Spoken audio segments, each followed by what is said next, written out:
주님께서 여러분과 함께 루카가 전한 거룩한 복음입니다.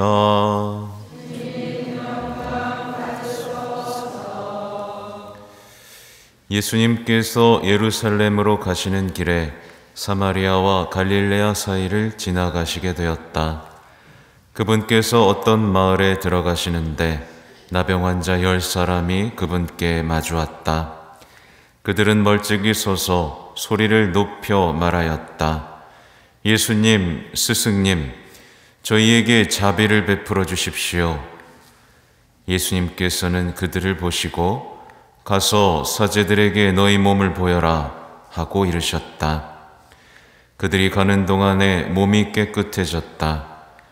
그들 가운데 한 사람은 병이 나은 것을 보고 큰 소리로 하느님을 찬양하며 돌아와 예수님의 발 앞에 엎드려 감사를 드렸다. 그는 사마리아 사람이었다. 그러자 예수님께서 말씀하셨다. 10사람이 깨끗해지지 않았느냐? 그런데 9은 어디에 있느냐? 이 외국인 말고는 아무도 하느님께 영광을 드리러 돌아오지 않았단 말이냐? 이어서 그에게 이르셨다. 일어나 가거라. 내 믿음이 너를 구원하였다. 주님의 말씀입니다.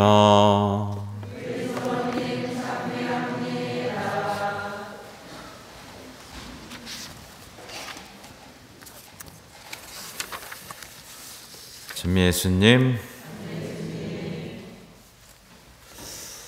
네, 여러분은 믿음으로 구원 받으셨습니까? 신앙생활을 해 나가면 나갈수록 감사가 커지고 많아지고 있습니까? 네, 아닌 분도 꽤 됩니다. 그죠? 오늘 복음에서는요, 이제 나병 환자 10사람이 등장합니다. 나병 환자가 어떤 사람들인지는 아시죠? 우리나라에도 이제 소록도, 한센인들, 정말 가족들에게 정말 버림받고 혼자 남아 쓸쓸하게 모여 살았던 우리 역사 있죠. 사실 잘 전염되지 않는 병인데도 불구하고 이렇게 소외된 삶을 살았습니다. 몸만 망가지는 게 아니라 마음까지도 무너져 내리게 만들었죠. 근데 얼마 전에 개봉한 영화 중에 마리안느 마가렛이라는 영화 있어요. 거기서 봉사했던 분들의 어떤 다큐인데, 사실은 얼마나 아름다운 이야기들이 숨어 있는지 모릅니다. 아무튼 이 나병 환자가 사실은 우리라는 것을 인정하고 오늘 복음을 봐야 됩니다. 사실은요, 누구나 주님을 만나기 전까지는 다 나병 환자에 불과합니다. 왜냐하면 다 치유가 필요하고요, 더 큰 사랑이 필요하고요, 늘 소외된 외로운 삶을 살고 있으니까요. 그죠? 그래서 요즘 사람들 어때요? 툭 치면 말 조금이라도 실수하면 어때요?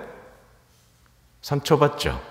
네, 작은 상처에도 썩어 문드러지죠? 문둥병 환자랑 달라요, 안 달라요? 다르지 않아요. 작은 상처에도 완전히 뭉개져 버립니다.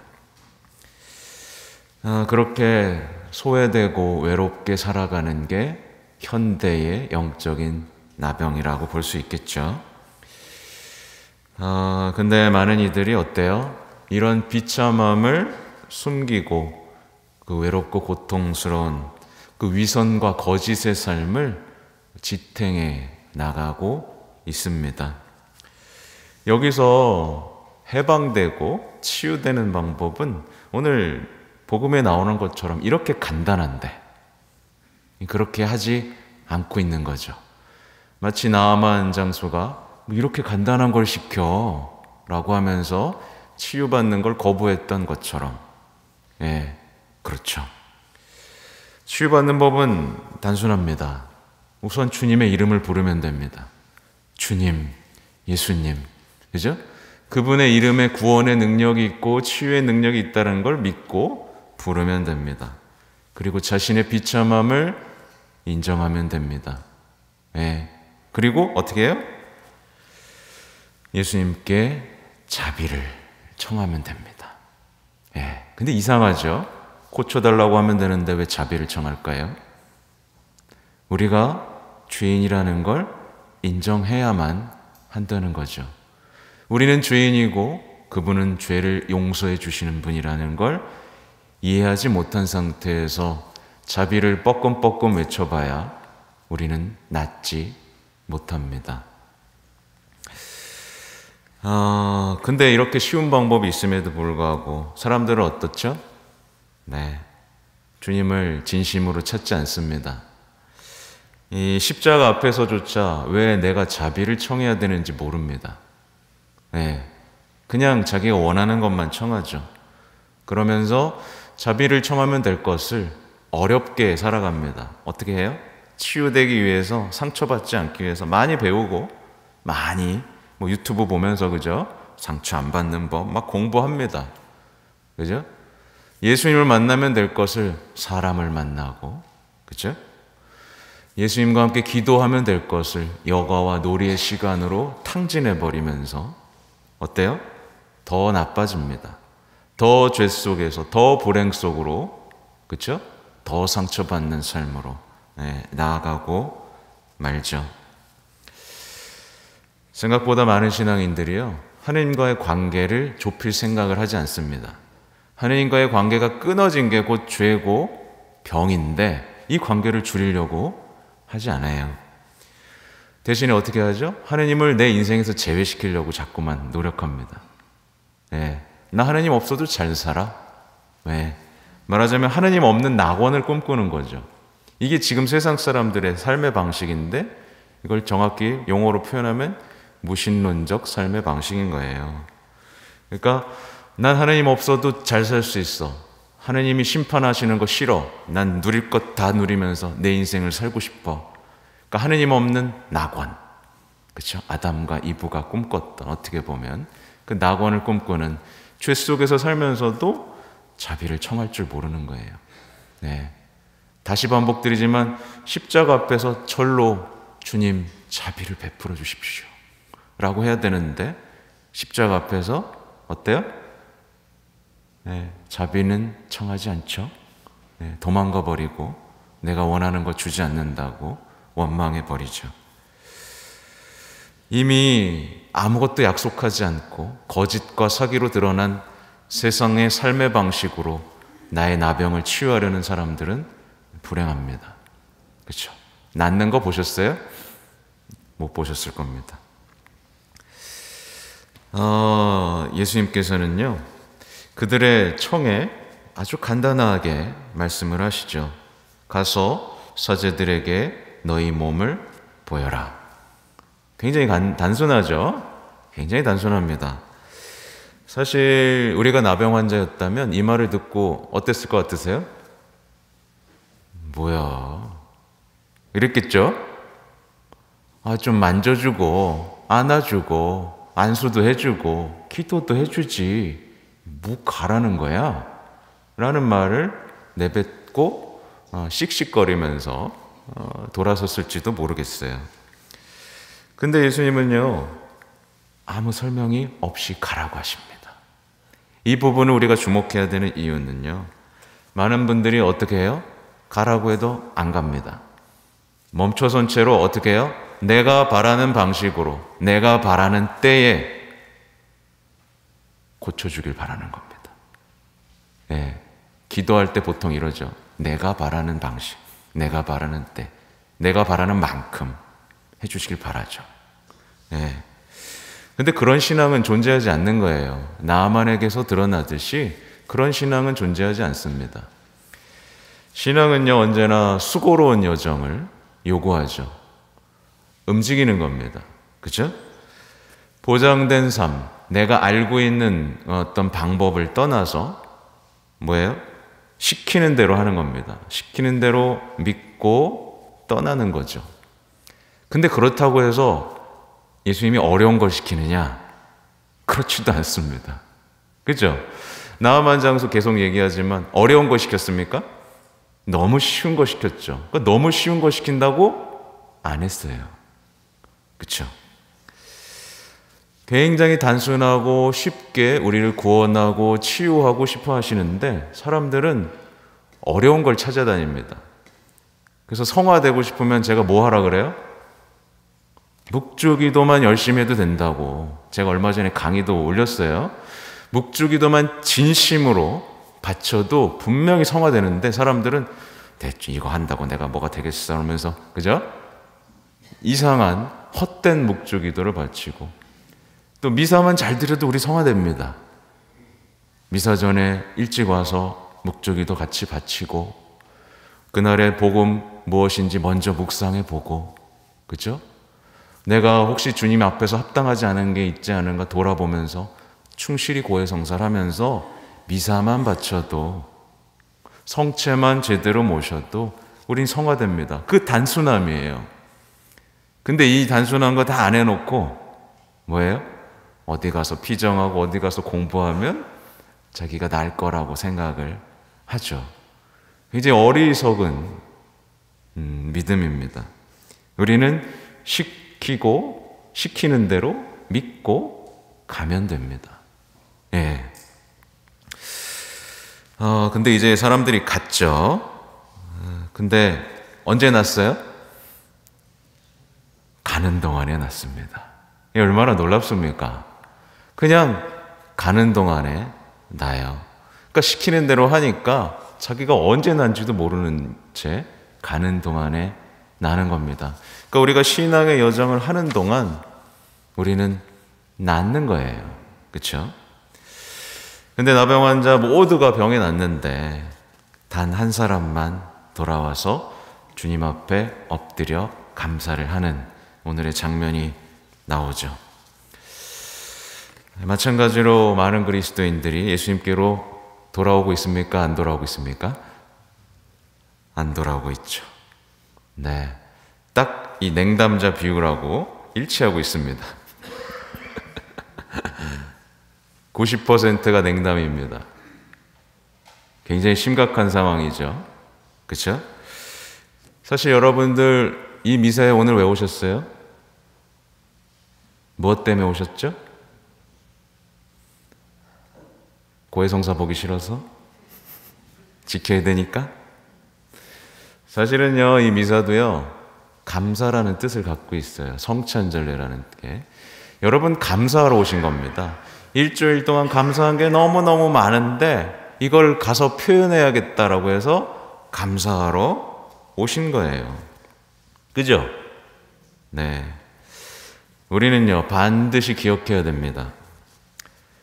어떤 사람의 마음 안에서 주님께 대한 감사가 사라지고 있잖아요. 그러면 그 감사가 사라진 마음의 자리에 이제 잡초가 자라기 시작하는데 뭐가 자라요? 다들 아는 겁니다. 감사가 사라지면요, 미움이 자라요. 불평이 자라고 분노가 자라고 슬픔이 자라고 우울이 자라고 외로움이 자라고 원망이 자라죠. 그렇죠? 주변에 사람들 쳐다보세요. 감사해요? 원망하고 불평해요? 늘 원망하고 불평하죠. 그렇죠? 여러분은 어때요? 뭐가 더 많아요? 잘 보셔야 됩니다. 어떤 사람이요, 어떤 사람의 삶에서 감사가 사라졌잖아요? 그러면 그는 이미 영적인 나병 환자로 되돌아간 겁니다. 그리고 결정적으로 구원과도 멀어진 겁니다. 한참 멀어진 겁니다. 교황님, 우리 프란치스코 교황님께서는 이 예수님을 만났다가 가잖아요. 그리고 다시 돌아오는 이 여정에 대해서 굉장히 아름다운 표현을 하세요. 그러니까 물 한 모금 먹고 갔다가 이 물이 너무 맛있으면 돌아와야 되겠죠. 그죠? 돌아와서 생명의 샘이신 예수님과 함께 살아야 되는 겁니다. 감사드리면서. 근데 그냥 계속 갑니다. 그냥 가던 길 가는 거예요. 사실은 그것으로 그 사람의 신앙이 드러나죠. 필요해서 문제만 해결하려고 예수님 찾았던 겁니다. 그죠? 구원자이신 예수님을 만나려고 한 게 아니라 그냥 내 삶에서 문제만 제거하려고 예수님 찾아왔다가 해결되니까 가는 겁니다. 교황님은 이렇게 표현하세요. 구원은 건강을 유지하기 위해 한 잔의 물을 마시는 게 아니라 샘이신 예수님께로 가는 것입니다. 오직 그분만이 악에서 구해주시고 마음을 치유하십니다. 오직 그분과의 만남이 우리를 구원하고 삶을 완성시키며 아름답게 해줍니다. 예수님을 만날 때 감사가 저절로 생깁니다. 삶에서 가장 중요한 것을 발견하기 때문입니다. 은총을 받거나 불행을 해결하는 것이 아니라 생명의 주님을 껴안는 것입니다. 라는 표현을 하세요. 근데 솔직히 말하면 많은 신앙인들이 어때요? 감사할 게 있어요, 없어요? 잘 없어요. 그래서 막 감사하려고 막 가진 애를 쓰죠. 뭐 감사하는 삶 하면서 막 긍정적으로 생각하려고 막 온갖 것들을 찾아냅니다. 그러면서 막 찾아내요. 막 좋아해요. 신나해요. 그래도 어때요? 금방 지쳐요. 금방 지쳐버립니다. 감사하지 뭐, 감사합니다. 뭐 이 정도로 끝나요. 뭐 좀 잘 될 때만 감사합니다. 돈 좀 많이 받았을 때, 자식 좀 잘 됐을 때, 아프다가 다시 나았을 때, 그죠? 그 정도 감사하고 이제 감사한 게 싹 사라져 버리죠. 왜냐하면 진짜 감사해야 될 것에 감사하지 못했기 때문에 생기는 현상입니다. 그러니까 주님을 빼놓고, 주님께 대한 감사를 빼놓고 감사하는 삶은 오래가지 못해요. 근데 어제 어린이 미사 때요. 그러니까 예수님께 감사한 거 발표해 볼까요? 라고 하면서 애들한테 마이크를 막 줬습니다. 근데 아이들이 뭐라 그랬는지 아세요? 예수님께서 죄를 용서받을 수 있게 해주셔서 감사해요. 라고 했습니다. 전 깜짝 놀랐습니다.